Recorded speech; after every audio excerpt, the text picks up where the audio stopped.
Assalamualaikum warahmatullahi wabarakatuh. Waalaikumsalam. Al-Fatihah.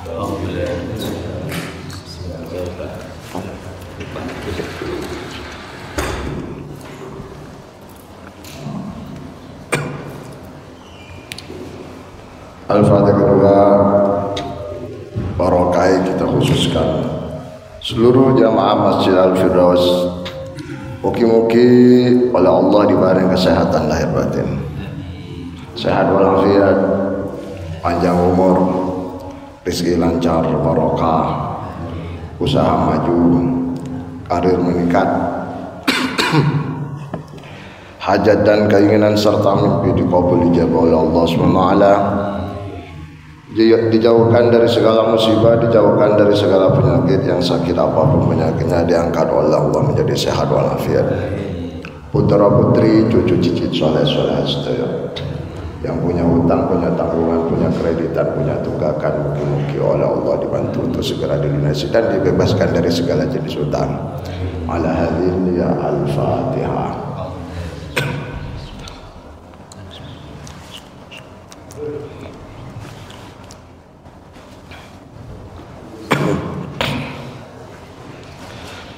Bismillahirrahmanirrahim. Alhamdulillahi rabbil alamin. Allahumma salli wa sallim wa barik ala sayyidina Muhammadin fil awwalin wal akhirin. Salli wa sallim wa barik ala sayyidina Muhammadin fi kulli waqtin wa hin. Salli wa sallim wa barik ala sayyidina maulana Muhammadin fil mala'il a'la ila yaumiddin. Qala rabbi shrah li sadri wa yassir li amri wahlul 'uqdatam min lisani yafqahu qawli. Qalu subhanaka la 'ilma lana illa ma 'allamtana innaka antal 'alimul hakim. Shadaqallahul 'azim. Bapak-bapak, ibu-ibu hadirin rahimakumullah. Alhamdulillah pagi hari ini kita bisa tetap istiqomah ngaji tafsir ayat ahkam. Ada hadis ahkam, hadis-hadis yang berkaitan dengan hukum. Ada tafsir ayat-ayat ahkam yang berkaitan dengan hukum.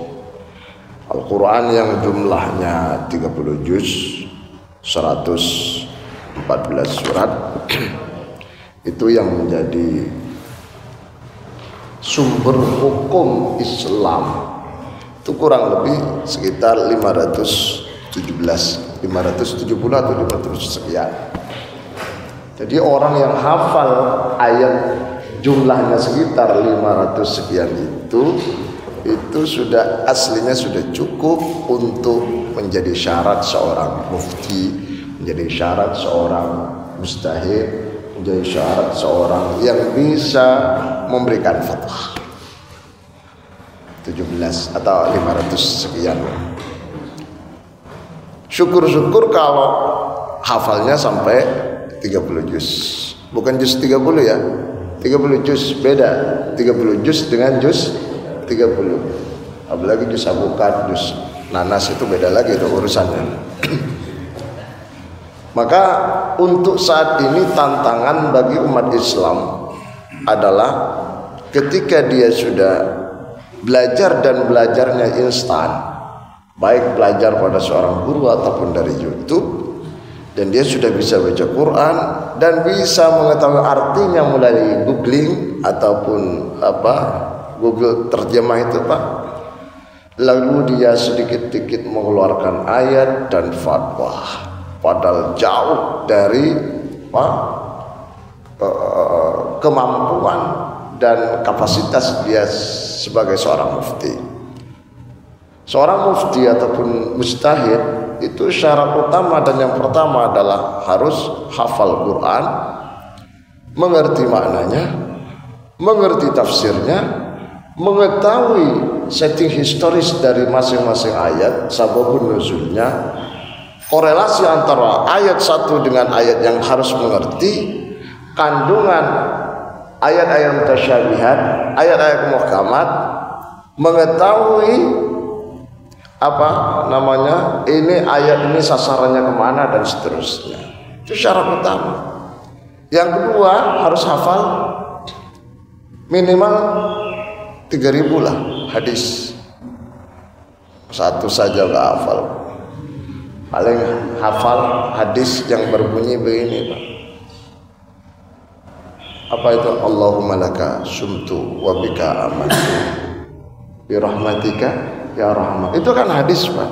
Hafal. Maka pentingnya ngaji itu seperti ini, Pak. Biar apa? Biar kita itu tidak merasa cukup dengan apa yang kita ketahui. Kelemahan umat Islam belakangan ini, Pak, kalau sudah tahu dia gak mau ngaji, merasa cukup dirinya sudah pintar semua. Padahal ketika kita baca, semakin orang itu tahu semakin bodoh. Semakin orang itu belajar semakin sedikit ilmunya. Semakin tidak belajar semakin pintar. Orang itu semakin tidak belajar semakin pintar, dalam arti sudah tahu semua. Tapi semakin belajar dia terus berkurang. Maka pentingnya belajar. Maka Rasulullah katakan, kullukum halka illal alimin. Kalian semua akan celaka, kata Rasulullah, kecuali orang-orang yang berilmu. Berarti ukuran orang selamat itu harus berilmu. Wa kullu alimina halka. Setiap orang yang berilmu juga akan binasa, akan hancur. Illal amilin, kecuali orang-orang yang konsisten, komitmen, dan mau mengamalkan ilmunya. Banyak orang pintar sekarang, Pak, tapi ilmunya gak diamalkan. Pintar-pintar nipu, pintar-pintar korupsi, ada tidak? Pintar-pintar bendaan, enten badan yang pundi mereka. Wa kullu amilina halka illal mukhlasin. Dan setiap orang yang punya ilmu dan ilmunya diamalkan pun akan binasa kalau dia mengamalkannya tidak ikhlas. Maka orang itu akan sukses dan selamat ketika dia berilmu, ilmunya diamalkan, dan diamalkan didasari dengan keikhlasan dan ketulusan. Mugi-mugi kita sedaya ikhlas, Pak. Ini pentingnya motivasi bagi orang supaya punya ilmu, Pak. Di dalam kitab Ta'limul Mutalim ada satu syair, Pak, begini: fasadun kabirun alimun mutahattiku wa akbaru minhu jahilun mutanasiku. Syair Imam Az-Zarnuji yang mengharap kitab Ta'limul Mutalim, etika belajar mengajar. Sungguh kerusakan yang amat besar, fasadun kabirun alimun mutahawtiku. Jika orang yang ngerti agama melakukan dosa, itu tandanya kiamat. Orang berilmu berdosa, orang yang banyak ilmunya melakukan perbuatan dosa, itu adalah kerusakan yang amat besar, tandanya kiamat. Tapi wa akbaru minhu, lebih besar lagi, jahilun mutanasiku, kalau orang yang gak berilmu, orang bodoh, ahli ibadah. Kenapa? Karena orang beribadah tanpa didasari keilmuan, Pak, biasa ibadah rusak. Sak nakal-nakali orang mengerti agama mesti ada remnya. Ada remnya, ada apa, Pak? Iya, ada rem. Mengerti batas-batasnya. Tidak sampai dia keluar dari Islam. Tapi kalau orang bodoh ahli ibadah, bisa jadi dia sampai melampaui batas dan keluar dari Islam. Banyak orang sekarang, Pak, niatnya ibadah, ternyata itu salah. Maunya pengen dapat pahala. Contoh, Di dalam Islam itu ulama sepakat bahwa orang mendoakan orang sudah meninggal itu diperintahkan. Rasulullah ketika seusai pemakaman Abu Salamah, Rasulullah berdiri dan pidato di depan orang-orang yang sedang mengantarkan jenazah. Istaghfiru li akhikum hadza fa innahu qad thabat. Mintakan maaf, bacakan istighfar, mintakan maaf pada Allah untuk saudaramu yang sudah meninggal ini karena dia sudah selesai perintah. Akhirnya di situ muncul istilah mendoakan meninggal, bahkan ada istilah ziarah. Ziarah itu mendoakan yang mati itu supaya dosanya dimaafkan oleh Allah. Yang kedua, mengingat orang yang berziarah itu agar tidak melupakan bahwa mereka semua akan mati. Bukan minta pada kuburan. Orang yang nggak paham akhirnya sampai minta kuburan. Dan lebih parahnya lagi, itu batu nisan, batunya dicium, Pak. Pernah lihat nggak ya? Oi, kalau saya jawab, oi, pernah lihat nggak ada orang cium kuburan? Hah? Tetap nggak jawab. Pernah lihat, Botan? Di mana? Di YouTube ya, di YouTube. Gak boleh. Ada yang surbannya madu usap-usapkan kuburan. Apa? Biar borok. Gak boleh itu. Kita datang ke kuburan itu, maksudnya kuburan wali, orang tua, hanya untuk mendoakan. Allahumma ufir, kan kalau Qurannya Rabbana ufir lana dzunubana wa li ikhwanina alladzina sabaquna bil iman. Singkat, ya Allah maafkan dia saudara-saudara kami yang sudah meninggal. Kira-kira gitu. Kalau istighfarnya astaghfirullahalazim li wal walidayya wal ashabil huquqil wajibati alayya, terus wal jamil muslimin wal muslimat wal mu'minin wal mu'minat, terus Allah ya minhum wal amwat.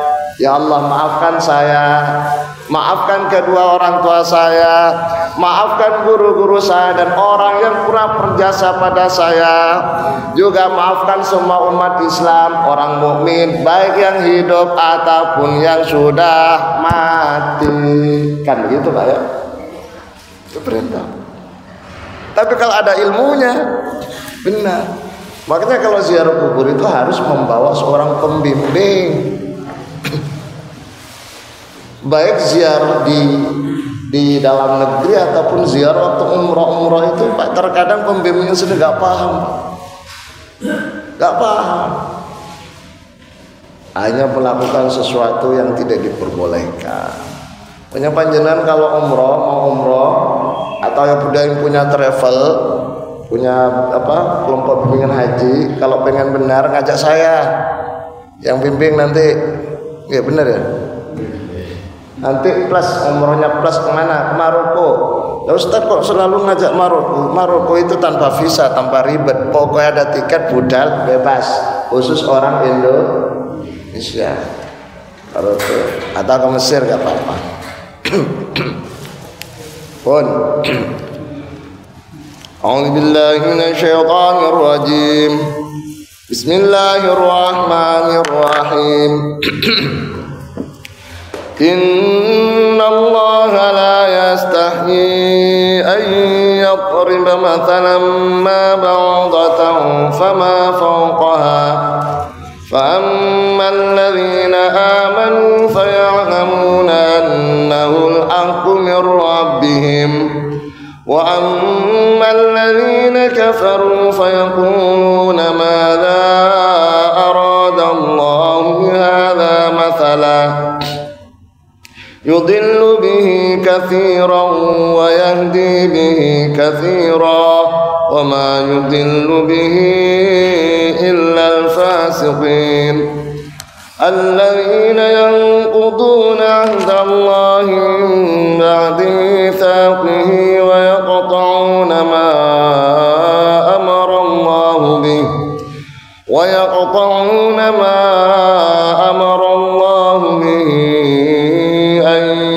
الرسل ويفسدون في الأرض أولئك هم الخاسرون. Shadaqallahu adzim. Inna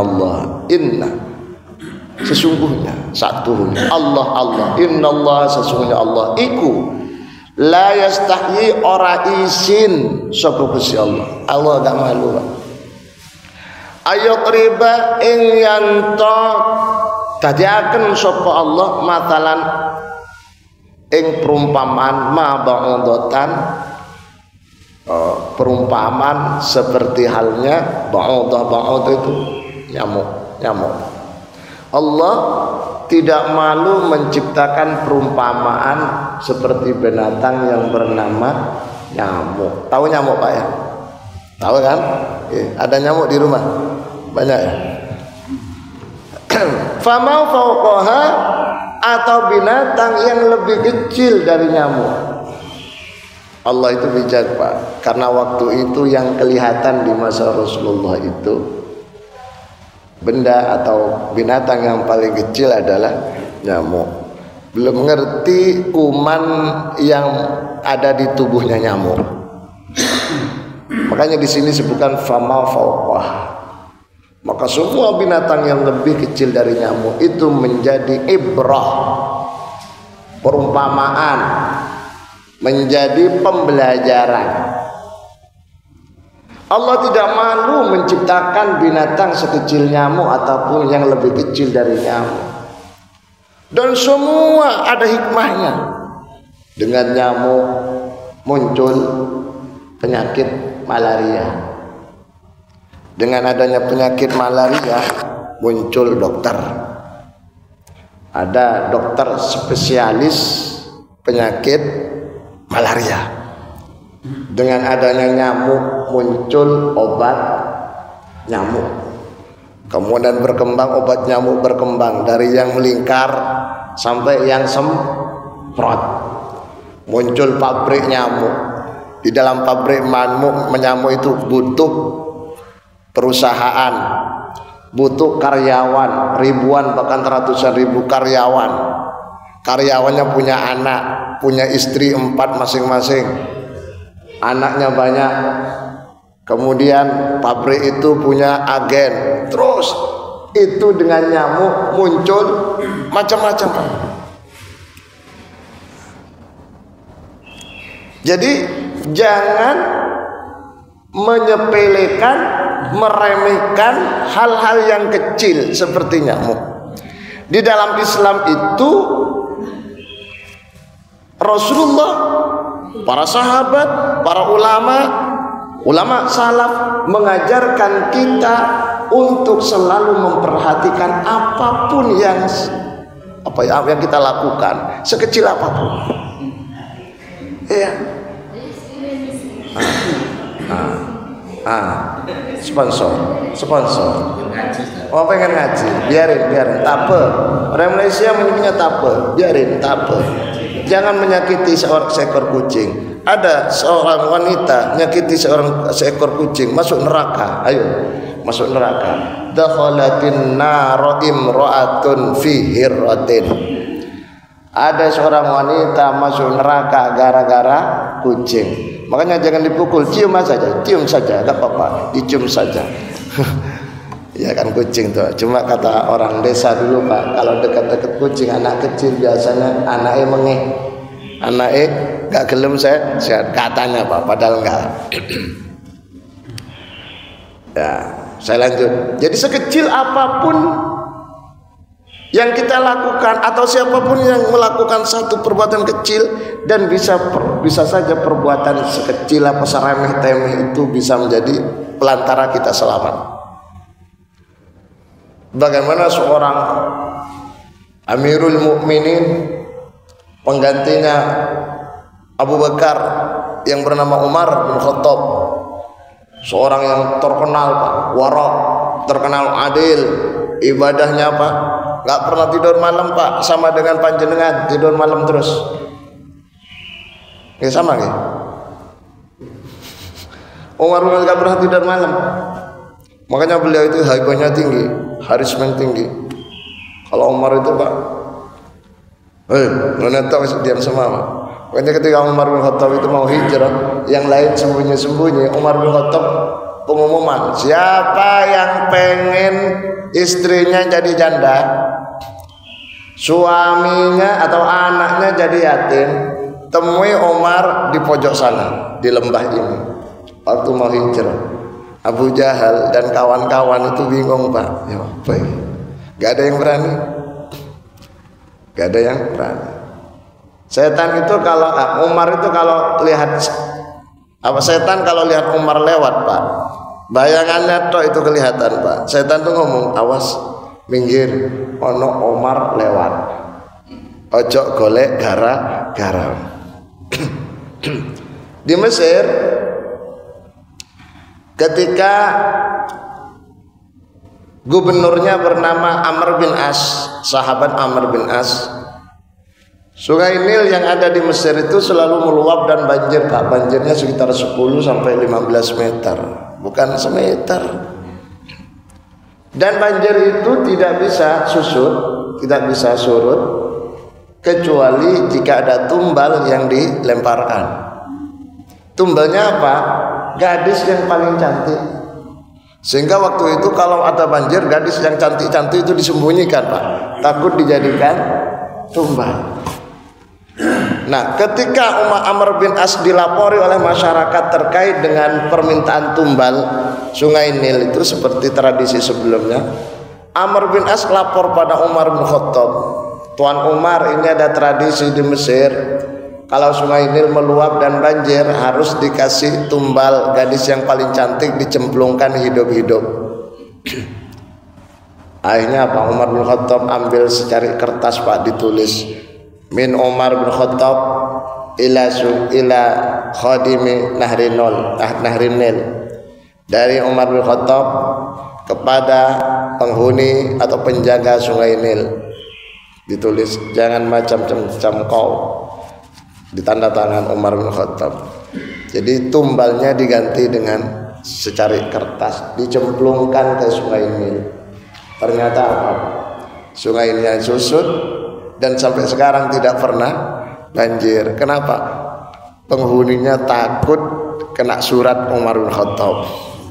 Umar bin Khattab, makanya di sini kalau ada banjir, Pak, ditulis, Pak, min Pak selamat bagio, tulis cekak-cekak cemplung Pak, tambah banjir. Iya, Umar bin Khattab itu walaupun hebat semacam itu, ketika beliau meninggal, Ali bin Abi Thalib mimpi ketemu Umar bin Khattab. Dalam mimpinya Ali bertanya, wahai Amirul Mukminin Umar bin Khattab, kemuliaan dan keistimewaan serta nikmat yang kau dapatkan saat ini itu apa penyebabnya? Apakah kau seorang pemimpin yang adil? Apa karena kau ahli ibadah? Apa karena kau peduli terhadap sosial? Apa jawabannya Umar bin Khattab? Saya mendapatkan kenikmatan yang luar biasa di dalam kubur itu. Karena apa? Karena membebaskan seekor burung. Umar bin Khattab itu suatu saat menemukan anak kecil yang bermain burung, Pak. Tahu burung, Pak, ya? Punya burung nggak? Punya di rumah, ya. Jadi burungnya itu kakinya ditali, diikat, Pak, dicul, serai. Setelah burungnya miber, talinya ya seperti main layangan itu. Terus begitu. Akhirnya kasihan, Pak, oleh Umar bin Khattab, burung itu dibeli dan dikasih tahu si kecil. Nah, kalau kamu kakimu tak kasih tali, kemudian kamu suruh lari tak tarik, mau nggak? Jangan. Nah, itu seperti itu burung. Singkat cerita, burung itu diambil, dibeli, Pak, bukan diambil cuma-cuma. Setelah Umar bin Khattab pergi dan anak kecil juga melihat, burungnya dilepas. Karena punya belas kasihan pada seekor burung, maka Umar bin Khattab mendapatkan keistimewaan luar biasa di dalam kuburnya, melepaskan burung. Makanya kalau punya burung di rumah, Pak, dilepas, Pak. Kalau nggak mampu atau nggak siap untuk ngasih makan dan minum. Imam Ghazali. Siapa yang enggak kenal Abu Hamid Muhammad bin Muhammad At-Syafi'i Al-Ghazali, Hujjatul Islam. Orang seorang filosof muslim pertama yang mengalahkan filosof-filosof barat itu Imam Ghazali, sampai gelarnya Hujjatul Islam. Orang yang paling pintar, ahli dalam debat, Pak. Semua kalah dengan Imam Ghazali. Imam Ghazali itu, Pak, ketika meninggal juga beliau dapat keistimewaan luar biasa dalam alam barzahnya, kuburannya. Ditanya oleh seorang ulama yang mimpi Imam Ghazali, apakah dia mendapatkan keistimewaan itu karena ilmunya, atau karena karyanya yang luar biasa, atau karena dia seorang rektor dulu, Pak, pernah menjadi rektor kampus Nizamiyah. Apakah beliau karena seorang penceramah, seorang syekh, ulama? Apa kata Imam Ghazali? Tidak. Dia mendapatkan kemuliaan yang luar biasa itu dikarenakan dalam satu kesempatan Imam Ghazali itu ngarang kitab, Pak. Dulu bolpen itu, Pak, pakai bulunya mintok atau angsa.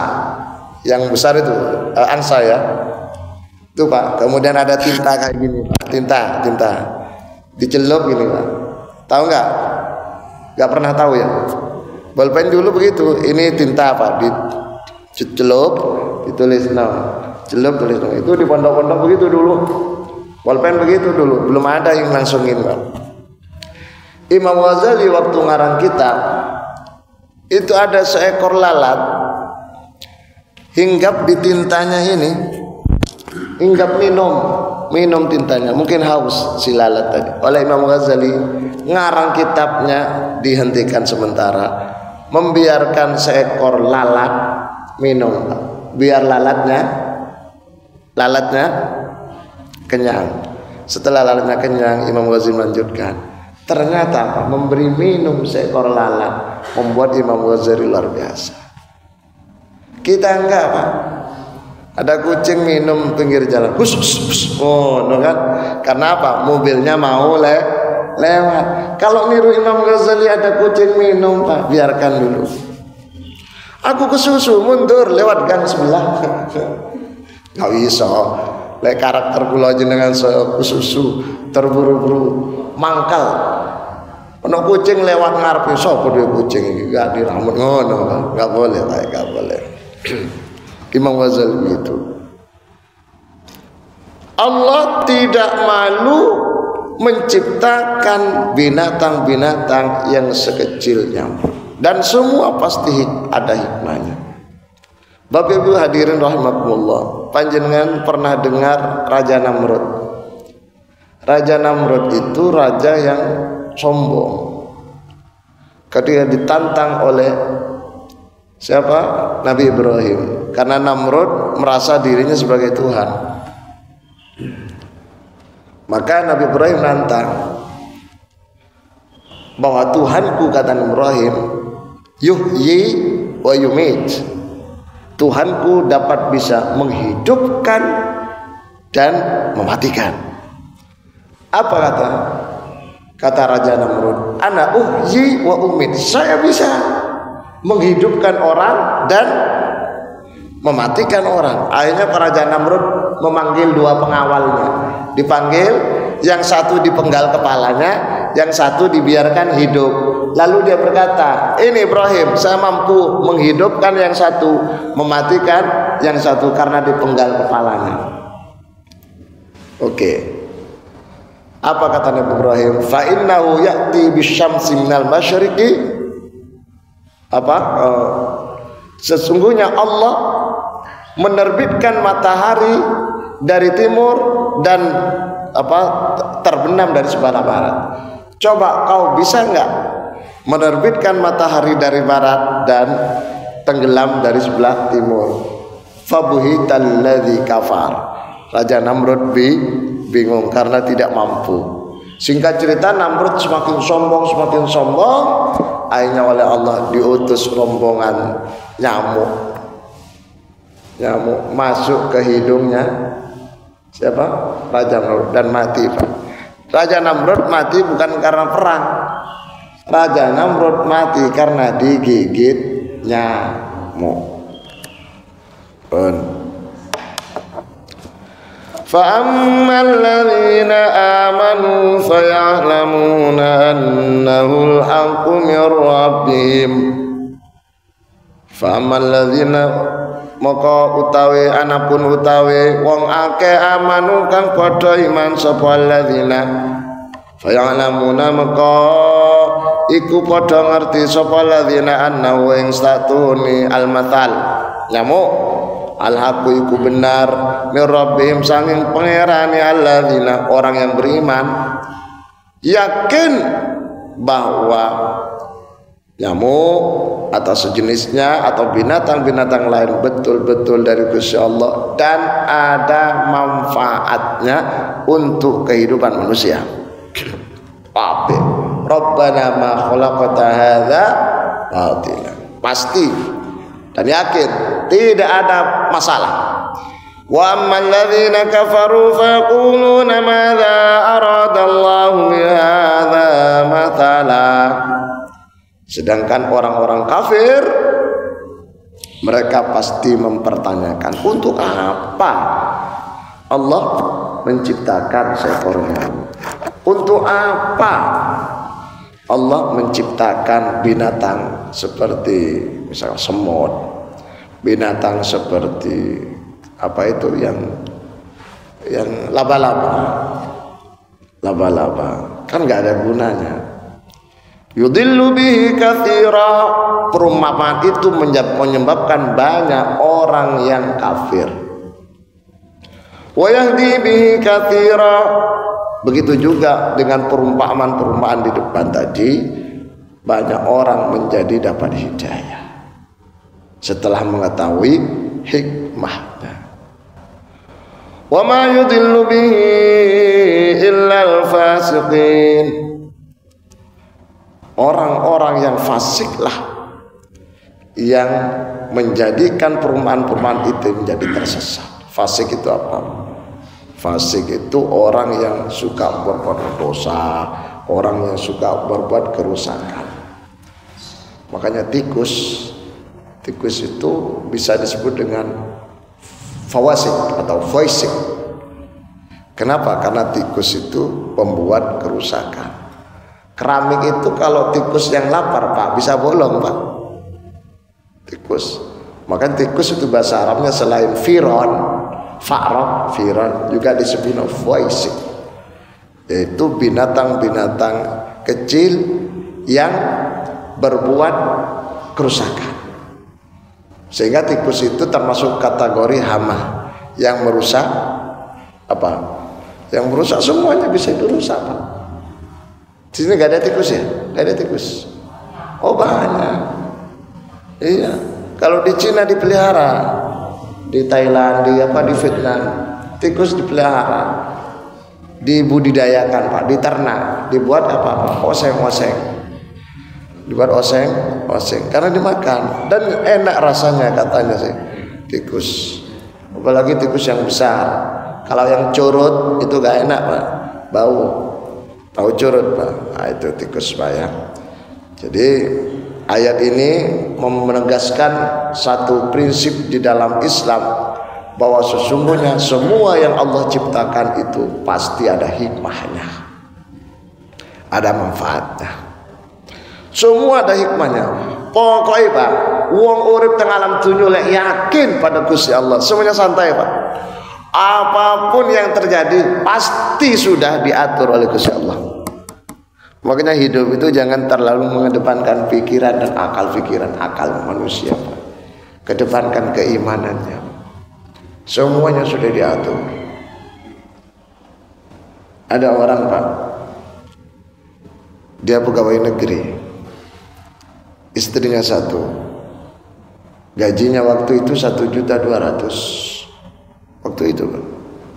Ya barusan ini sudah tahun 2000-an ini gajinya 1.200.000, anaknya 11, anaknya sekolah dan sekolah semua, makan nasi semua itu Pak, pakai baju semua anaknya itu. Iya, lah kok bisa cukup Pak? Anak sekolah kafe, SMA-nya 3 orang, kelas 3, kelas 2, kelas 1, SMP-nya 2 orang, yang SD sampai yang Baye semuanya 11. Ibu 1 12, bapak 1, berarti berapa? 13. Gaji 1.200.000 kira-kira tahun 2011 2012. Tahu? Iya, wali santri di rumah. Begitu, Pak. Terus semakin besar anaknya, semakin banyak biaya yang dibutuhkan. Ternyata apa? Dia dapat orderan ini, ternyata lebih cukup. Karena sudah diatur. Panjenengan semakin banyak anaknya, kalau di dalam Islam bagi yang yakin, maka semakin banyak rezekinya, Pak. Kalau nggak percaya, panjenengan bikin anak yang banyak, Pak. Pasti rezekinya beda, Pak. Seorang yang hidup sendiri tanpa istri, itu rezekinya segitu. Tapi Ustadz, teman saya belum nikah kok sukses. Dia kalau nikah tambah sukses. Iya. Ini kan sudah nikah semua ya? Sudah nikah semua. Alhamdulillah. Orang yang apa ya, Pak? Mohon maaf, istrinya 1 dengan istri 2 rezekinya beda. Orang istrinya 2 dengan istrinya 3 beda. Ini bukan ngajari buatan, cuma kasih tahu masalah rezeki. Orang yang anaknya 1 dengan anak 2 beda, Pak. Anak 3 dengan anak 4 beda. Anaknya sekolah dengan sudah lulus rezekinya beda, Pak. Ketika anak sekolah, Pak, rezeki itu lancar, dapat apa bisnis ini, orderan ini, klien ini, macam-macam. Ketika anaknya sudah kerja, sudah sukses semua, orderan mati, gak ono klien teko. Bahkan yang mau dimakan sendiri terkadang pas-pasan. Kenapa? Allah ngerti anak wis iso mandiri, anak wis kerja kabeh. Betul apa betul? Nggih. Kula niku pengalaman. Kula saturunan wong loro. Waktu anak 2, saya dengan adik saya mondok itu. Yang dibuat ngirim biaya pondok itu mesti ono. Sapinya mana? Jadi loro, jadi telu, sitok ditol untuk biaya anaknya. Lek gak sapi ya kambing wedhuse mana? Lek gak wedhus pohon-pohon buah kabeh ditol iso biaya sekolah. Anak wis lulus, wis kerja kabeh, wis mandiri kabeh, sapi entek, wedhuse mati, pohon-pohon ditebangi kabeh entek. Bagi orang beriman gak kaget, iku kabeh Allah yang harus yang utus. Nggih, panjenengan pasti merasakan. Anak panjenengan waktu sekolah, alhamdulillah pian yo. Kata si papa ngomong sama Pak, untung anak kita waktu sekolah sampai kuliah kita lancar. Giliran anak-anak ustaz di kafe, awak entek kafe iki. Mas-masan entek kafe luar pangan. Nggih saya itu. Betul ini merasakan. Saya senyum iku sudah merasakan betul nggih. Iya betul. Bagi orang beriman santai itu biasa. Coba panjenengan anaknya yang sekarang sudah kerja semua, sudah mandiri semua.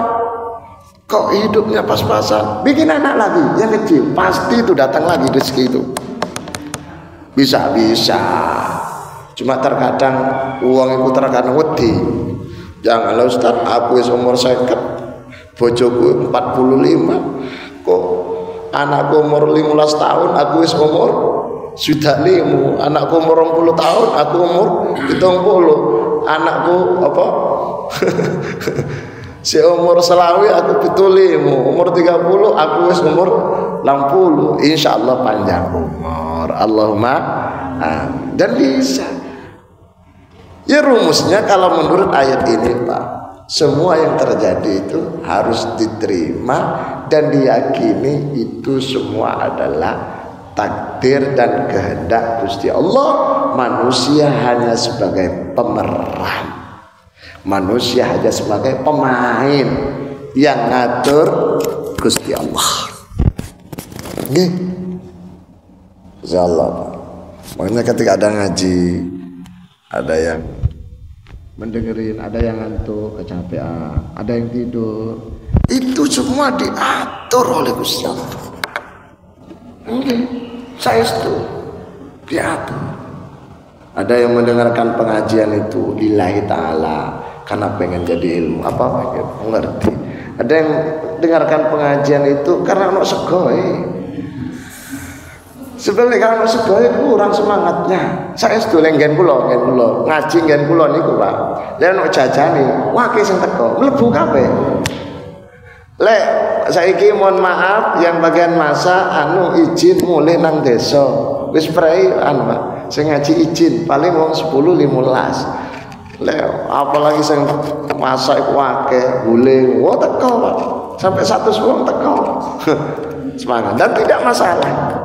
Itu sebagai penyemangat dan tidak masalah. Panjenengan punya anak.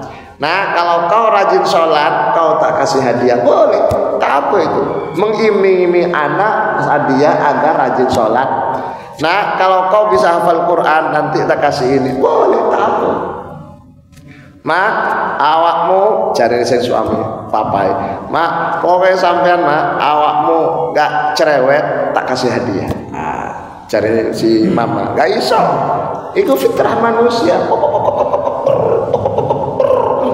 Itu gak apa-apa. Itu fitrah manusia. Dunguatan begitu, gak masalah. Gak masalah. Pun. Ada pertanyaan sebelum dilanjut? Ada, silakan. Bu Dedi. Iku Bu siapa? Lali aku. Si sebelah. Bu Dana. Ini ya? Ya. Iya Pak, dengan Bu Dana, Pak Dana ya. Bu Dedi ini sampai. Iya. Silakan. Dalam Al-Quran ada beberapa banyak ayat yang menjelaskan tentang ilmu. Nah, nanti ilmu itu kan wajib menurut ilmu. Dengan keutamaan ilmu pula, Allah akan mengangkat derajat orang yang berilmu itu. Tapi pada kenyataannya, misalnya kita kan sudah menuntut banyak ilmu, tapi kita merasa kayak bodoh. Apakah itu refleksi orang yang dianggap Allah untuk diangkat derajatnya, Ustaz? Dan bagaimana itu refleksi orang yang mendapatkan itu atau disebut Allah itu diangkat derajatnya? Iya. Refleksi yang Jadi di dalam Al-Quran itu ada penjelasan di ayatnya Pak. Yarfa' Allah yarfa'illahu alladhina amanu walladhina utul ilma darajat. Allah akan mengangkat derajatnya orang berilmu, namun Allah akan mengangkat derajatnya orang beriman dan berilmu. Beriman dan maksud satu paket. Ya iman, ya berilmu, diangkat derajatnya. Kalau hanya iman, tak ada ilmunya, tidak diangkat oleh Allah derajatnya.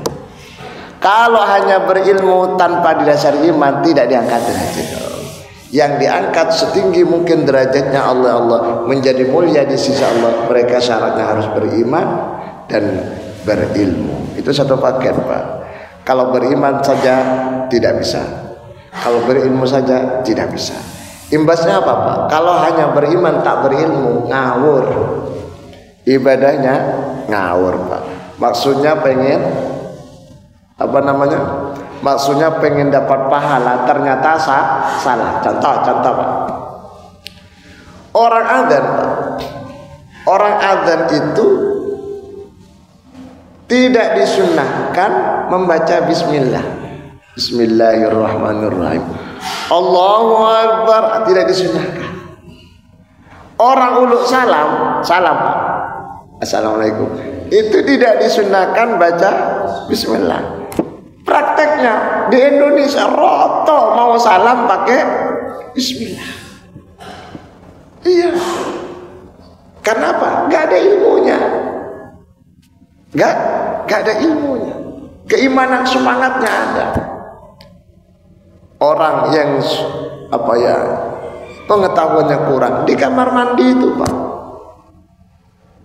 dikit-dikit baca tasbih subhanallah di kamar mandi, dikit-dikit Allahu Akbar, alhamdulillah, bismillahirrahmanirrahim. Gak boleh, dosa Pak. Kalau dibaca ayat, baca zikir kamar mandi gak boleh. kan tempatnya tidak layak. Imbasnya dari amanu tanpa ilmu. Sebaliknya, ilmu tok tanpa amanu, biasanya orang itu adalah kecenderungannya tidak beribadah. Makanya banyak ilmuwan gak widadama. Sholatnya jarang, wah gampang. Nanti sholatnya bisa dikotok. Karena punya ilmu, tapi imannya tidak ada. Orang yang dijamin kehidupan menjadi orang yang bahagia, apa ya istilah, kehidupan yang mantap, itu dasarnya harus iman dan beramal. Iman beramal itu harus amalnya didasari dengan keilmuan. Man amila sholihan min dzakarin aw untha wa huwa mu'min, berdasar keimanan. Jadi sekali lagi, orang yang derajatnya diangkat oleh Allah itu ketika dia beriman dan berilmu. Iman saja tanpa ilmu, ibadahnya ngawur. Ilmu tanpa iman biasanya malas ibadah. Tapi ilmu apa yang menjadikan orang itu mulia di sisi Allah? Yang jelas adalah ilmu yang bisa mengembangkan dan yang mendukung tentang aktivitas peribadatan. Misalkan ilmu tentang Al-Quran, ilmu tentang fikih dan seterusnya. Apakah semua ilmu itu baik? Baik. Apakah semua ilmu itu agama? Ya, semua itu agama. Ilmu itu agama. Tapi yang dimaksud ilmu yang dapat mendukung orang itu menjadi diangkat derajatnya, seperti ilmu akidah, tauhid. 3 ilmu kan dalam Islam itu, ilmu itu menjadi 3. 1 ilmu syariat, biasa larinya ke fikih, sholat, ibadah haji.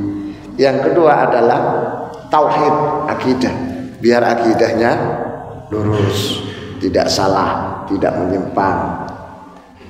Yang ketiga ilmu akhlak, atau orang lain disebut tasawuf.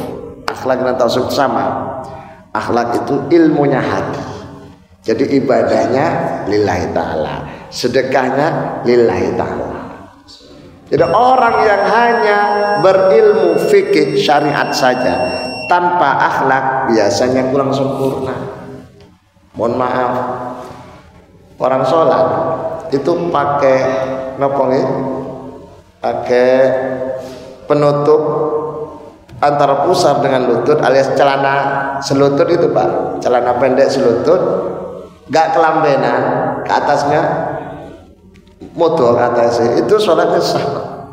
Sholatnya sah, tapi tidak sempurna, gak sopan, tapi sah. Iya, sah. Sholat pakai kaos oblong, bawahnya kaos celana olahraga, training atau celana renang. Sholat sah, training, tapi gak sempurna, gak cocok. Wong mau lihat ketemu Pak RW ya terkadang sih kelambenan, sih pakai ini, biar diterima. Coba panjenengan minta tanda tangan ke rumah Pak RT gak kelambenan, Pak, diterima nggak? Paling disawat karo watu, Pak. Iya, kesopanan itu penting. Iya, maka ilmu syariat yang mengatur hukumnya, perilakunya, ilmu akidah yang mengatur hatinya, ilmu tasawuf atau akhlak yang memoles pakaian. Ya, orang sholat pakai surban, ini loh, koploan, baju putih, itu bagian dari akhlak. Sholat itu pakai baju hitam nggak apa-apa, sah. Pakai batik juga nggak apa-apa, batik.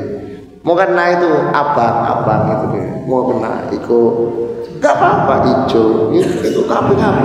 Apalagi yang ngerang yang dicoba ibu yang di luar pakai mau kena hitam itu nggak apa-apa, sah.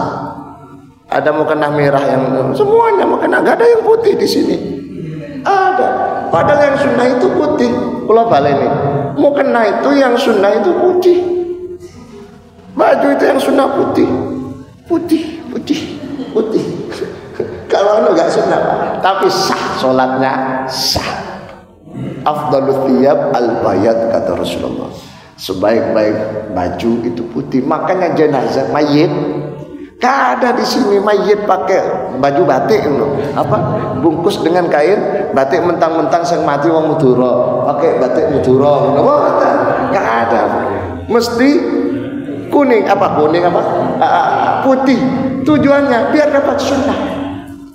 Kalau tutup aurat dengan semua baju itu boleh. Dengan semua baju itu boleh, harus. Tapi ada nilai plusnya ketika warna putih. Kalau nggak ada warna putih, yang penting polos. Nah, jadi yang polos ini, ya, yang hitam itu yang polos. Yang gambar-gambar itu tidak dianjurkan. Tapi nggak apa-apa, jangan dicopot gara-gara nggak apa-apa. Ketimbang nggak sholat. Cuma sekarang begitu trennya, kalah dengan tren. Jarang sekarang orang jualan online mukena itu yang mukena putih, nggak ada. Mesti mukena potongan ke atas dan bawah, mukena model ini, model itu, macam-macam Pak. Ya nggak apa-apa. Biar orang lebih tertarik memakai mukena daripada memakai selain mukena. Nah sekarang juga tren Pak, sholat gak pakai mukena, ya langsung seret. Gak apa-apa, asalkan ngerti syariatnya. Gak apa-apa. Karena memang di masa Rasulullah gak ada istilah mukena. Adanya Pak, pokoknya tutup aurat. Sampai muncul kisahnya Sa'lab itu. Sa'lab, ngerti Sa'lab? Ngerti di mana? cerita Sa'labah itu Pak tipe sahabat Nabi yang kalau sholat mesti di belakangnya Rasulullah di sini Pak. Ini Rasulullah di sini. Tapi habis salam mesti langsung pulang, nggak pakai istighfar, nggak pakai wirid, nggak nunggu selesai. Mesti langsung pulang. Satu kali dibiarkan oleh Rasulullah, 2 kali dicurigai, 3 kali ditanyain Rasulullah. Dan disampaikan 4 kalinya dipegang sarungnya jubahnya, dipegang kakinya, duduk sih, ditanyai Rasulullah. Habis sholat bisa tanya, Mas, kamu kok kesusu terburu-buru aja? Yang lain itu istighfar minimal telu, astagfirullah, ditambah doa pendek, Allahumma antas salam wa minkas salam tabarakta ya dzal jalali wal ikram, minimal. Awakmu assalamualaikum seret Pak, langsung hilang, lancing. Habis salam lancing. Yang lain habis salam Allahumma antas salam, dia habis salam Allahumma lantas pulang. Langsung dia bilang, ngapunten Rasulullah, saya telah pulang bukan karena apa, istri saya belum sholat, ini saya pakai bajunya. Jadi baju satu dipakai secara bergantian. Berarti bukan mukena Pak, setengah mukena, setengah baju biasa, kan dipakai berdua gantian. Dipakai laki-laki cocok, bahkan perempuan cocok. Kalau bajunya mukenanya Bu Dedi dipakai Pak Dedi kan gak cocok. Betul, gak cocok, gak seperti itu dulu. Sehingga di masa Rasulullah gak ada mukena itu. Yang penting tetap aurat.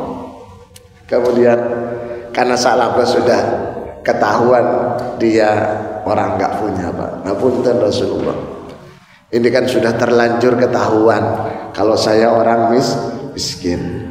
Langsung Bu Dedi siapa? Sa'labah bilang, ya Rasulullah, doakan saya supaya menjadi orang kaya seperti mereka. Kalau saya menjadi orang kaya, saya lebih aktif sholat di masjid. Itu biasanya omongannya orang belum kaya. Doakan Pak Ustadz, semoga saya sukses, bisnis semakin berkembang, kaya. Pokoknya kalau saya kaya Pak Ustadz minta apa saja. Belum kaya. Setelah kaya tak WA gak dijawab. Ada tidak? Enten? Oh kita kok? Ada dewan waktu kampanye Pak datang ke rumah minta dukungan. Pak Ustadz tolong sampaikan wali santri, kalau santri 1 itu orang tuanya 2, mbahnya 2, saudaranya minimal 1 santri dapat 5. Kalau kali 10 Pak, 5 kali 10 50. Kalau 100, nah ya kan. Jadi setelah jadi di WA hampir setahun nggak dijawab. ruwet, awas datang lagi kon.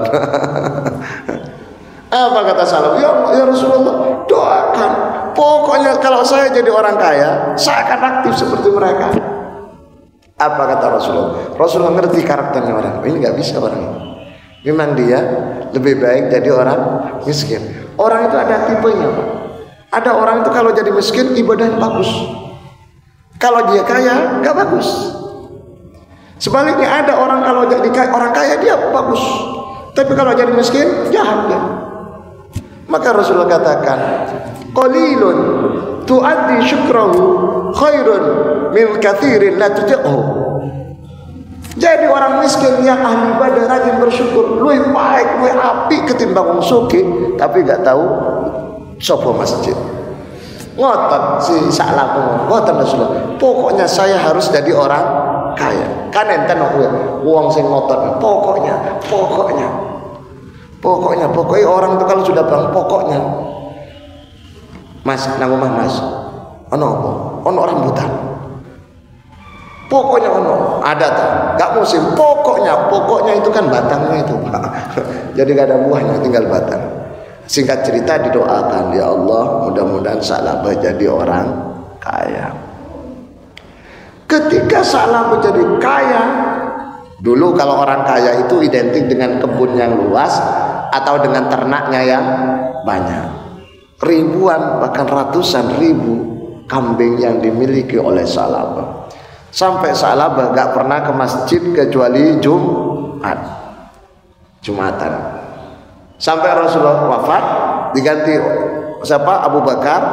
Sa'labah tambah atau toko masjid karena soboi alas jaga kudus. Di masa Umar bin Khattab Sa'labah tambah gak melok Jumat. Sampai titip salam Umar bin Khattab, sampaikan pada Sa'labah, ojo lali masjid, ojo lali zakat. Tapi Sa'labah gak menghiraukan. Karena Sa'labah tidak menghiraukan, Umar bin Khattab memerintahkan seorang utusan, dai dulu istilahnya orang yang mengajak-ngajak zakat itu, Pak. Sampaikan pada Sa'labah suruh bayar zakat. Akhirnya utusan Umar ini datang pada Sa'labah di alas, Pak, di hutan. Sa'labah, kau waktunya bayar zakat. Sa'labah itu langsung mencari kambing yang paling kecil, kurus, menceret, sing loro. Padahal kalau zakat itu kudu golek sing gede, lemu, sehat. Gede, lemu, sehat. Gede tok kuru gak oleh. Gede, lemu tapi menceret loro gak oleh. Gede, lemu, sehat. Ini kebuatan, Pak. Golek sing cuilik, kurus, menceret. Dikasihkan, Pak. Dibawa oleh utusan ini, aturkan pada Umar bin Khattab. Ini Tuan Umar, zakatnya siapa? Sa'labah. Apa kata orang? Kembalikan. Karena zakat semacam itu gak sah. Gak sah, Pak. Zakat itu harus maksimal. Harus maksimal. Tidak diterima, Pak. Tahu zakat fitrah? Tahu zakat fitrah, Pak? Pakai beras nggih? Sin pakai beras atau pakai kurma begini? Beras. Panjenengan kalau beras yang dimakan regoi 15. Ojo ngetokno zakat regoi 10. Biasa ibu-ibu biasa. Ibu bukan buatan jenengan. Kula cerita ibu-ibu mriko. Kula ngerti dhewe. Kan enten kula enten toko nomo sembako kaya beras. Mbak Yu enten napa sing jaga niku toko beras. Ono. Piro kowe 15, boten sing nisoran didik. Piro kowe? 13,5. Iki sing biasa iki. Ono gak sing luwih murah? Ono 11. Tapi apa? Kami zakat. Dari bayar zakat cari yang lebih murah. Akhirnya ngomong ono. Beras napa niku? Sing bulog sing ono kutu iku lho. Raskin bulog. Regane piro? 10. Ya iku, gak apa-apa iku.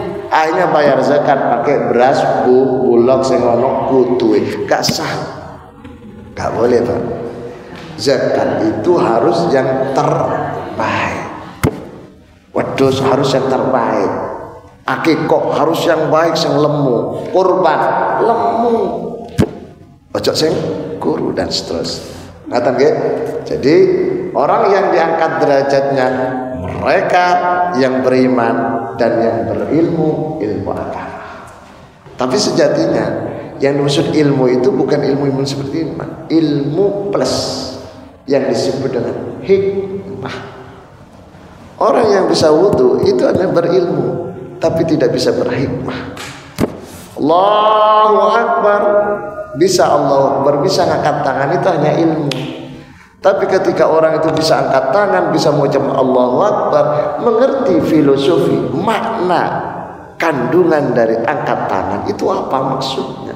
Oh, maksudnya adalah manusia di hadapan Allah itu pasrah, mengaku kalah di hadapan Allah yang Maha Kuasa, sehingga kepasrahan itu disimbolkan dengan angkat tangan. Itu namanya mengerti di balik syariat, mengerti di balik yang dilakukan. Itu namanya hikmah.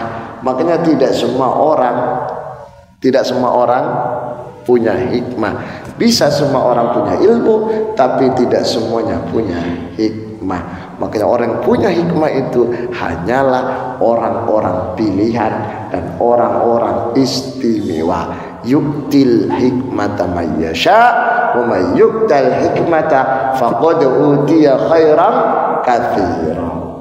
Allah akan memberikan hikmah pada orang-orang yang Allah kehendaki, tidak semuanya orang yang diberi hikmah oleh Allah, maka dia sungguh dia telah diberi kebaikan yang luar biasa.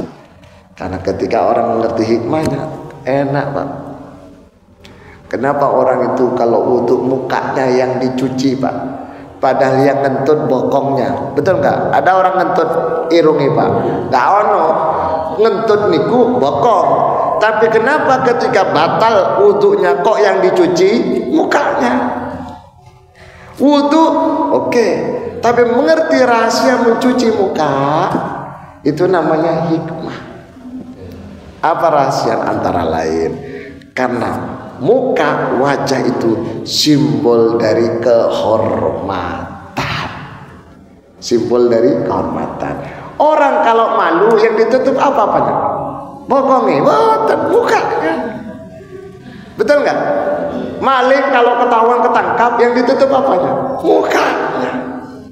Bukan bokongnya, bukan sikil, mukanya. Koruptor kalau kan ditutup karena simbol apa ya, malunya begitu. Makanya dulu kan ada istilah maling. Dulu itu kan kalau maling mesti pakai sarung. Karena curi mencuri kan diwadahi, ini wadahi. Kalau ketahuan ditutup mukanya, padahal lali dia gak katoan Pak. Tadi di atasnya tutup, di mukanya dibuat. Kan itu Pak, betul. Panjenengan kalau lihat Pasuruan, Pandaan, ya Pak. Pandaan, Pasuruan, Lamongan, yang dulu jarang kamar mandi, itu kan mandinya di mana? Di sungai, betul nggak? Betul, sering mandi sungai dulu. Di sungai, kalau ada orang Pak, mukanya ditutup, bawahnya buka. Betul itu, pengalaman iya. Itu tuh Pak itu. Mengerti rahasia semacam itu namanya hikmah. Orangnya hakim. Makanya hakim itu semestinya orang yang mengerti di balik rahasia. Umar bin Khattab. Ini belum kan? Titik lagi. Umar bin Khattab. Ketika ada seorang pencuri di pasar, padahal hukum pencuri waktu itu potong tangan. Potong, kalau mati potong leher, potong tangan, pokoknya potong-potongan. Kalau di Indonesia mencuri koruptor, potong masa tahanan. Nah, kan gitu Pak ya. Nah ini potong tangan. Maka ketika pencuri ditangkap, dihadapkan ke Umar bin Khattab, kata yang nangkap ini paling tangannya dipotong. Kata Umar bin Khattab, kamu kenapa mencuri? Umar, saya kelaparan, anak saya kelaparan. Oh, berarti kalau ada rakyat yang kelaparan, yang salah adalah pemimpinnya. Dia mencuri bukan profesi, terpaksa. Yang dipotong itu kalau mencurinya karena profesi, mencuri karena kulino. Kalau terpaksa tidak. Oleh Umar bin Khattab dibebaskan. Berarti Umar bin Khattab itu punya hikmah hakim, mengerti mengapa orang itu sampai mencuri, karena dia kelaparan. Cuma orang sekarang jadikan alibi alasan. Kenapa? Terpaksa. Terpaksa korupsi. Kenapa? Ditekan oleh istrinya. Istrinya pengen beli ini, pengen ini. Enggak, bukan panjenengan. Betul. Wong lanang itu kalau koruptor, saya itu banyak politisi teman saya, anggota dewan itu. Ya bro, kalau saya itu gak kuat, ditekan terus sama istri saya. Betul, saya mau. Hanya saya omong. Di kantor kalau gak ikut korupsi dimusuhi. Terus di rumah juga dimusuhi, di kantor dimusuhi, di rumah dimusuhi. Hidup saya gak tenang. Akhirnya siapa? Lari ke masjid, gak pulang ke masjid. Makanya kalau ada orang ahli di masjid gak pulang-pulang itu perlu dicurigai. Jangan-jangan kalau ke rumah dia buatan kalau jamaah Al-Firdaus buatan orangnya itu suami istri semuanya menang aja. Apa? Leruntuh. Oke manfaat ya. Manfaat sesarang ridho Allah Subhanahu wa taala. Panjenengan saya tak doakan mudah-mudahan sehat, panjang umur, rezekinya lancar, barokah, duwe wake Pak nggih. Tuk tunggakan mugi-mugi cepat lunas Pak. Sebab orang itu kalaupun ibadahnya baik, gajinya besar, lek tunggakan wake Pak, enggak tenang saestu. Betul Pak? Betul. Piro tunggakan sampai? Al-Fatihah. Bismillahirrahmanirrahim. Alhamdulillah. Syaratal ladzina an'amta 'alaihim ghairil maghdubi 'alaihim. Diakhiri dengan pembacaan surat Al-Asr wal 'asri bersama-sama. Bismillahirrahmanirrahim. Wal 'asri innal insana lafi khusrin illa alladzina amanu wa 'amilus shalihati wa tawassaw bil haqqi wa tawassaw bis sabr. Subhanakallahumma bihamdika asyhadu an la ilaha illa anta astaghfiruka wa atubu ilaik. Walhamdulillahirabbil alamin. Assalamualaikum warahmatullahi wabarakatuh.